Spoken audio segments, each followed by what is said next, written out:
很多小朋友的功课其实拿回家家长帮忙做的，对不对？不同的科目都有可能的。但是呢，下面看到的国小6年级的数学题目，连补教名师都要花3张纸算40分钟才解得出来，是什么样的题目这么难？我个人反正数学烂透了啦，我是不想试的，看看大家有没有兴趣试试看。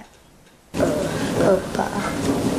什么数学题目难道让国小6年级生眉头深锁，喃喃自语？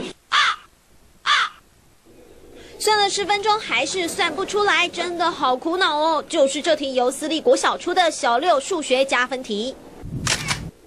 真的连老师看到题目都傻眼，一共有9个空格，分别依序第一格为1倍数，1、2格为2倍数，1、2、3格为3倍数，以此类推，1到9个数字不能重复。有2个提示：第一6、7、8空格为8倍数；第二1、2、3格加起来是3倍数。这个题目小朋友看到头晕，家长看了头更大，算了老半天就是算不出来，有点被吓到了。为什么？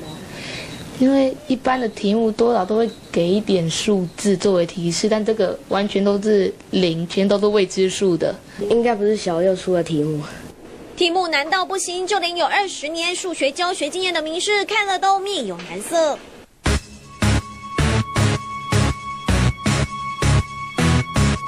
40分钟过去，1张、2张、3张，我写我算，写上满满3张纸，这答案才终于算出来。那这可能的排列方法当然就有蛮多种，就24种可能啦。简直就是证明题，解题配包第5空格为5倍数就是5，接着解决6、7、8空格，6、8为偶数，开始验证，算出数字后再冲4、5、6格验证，最后用前7个空格乘除法计算，才能算出答案。38165479啊，这个答案是正确的。其实这道题目实在是不太适合小朋友来做的。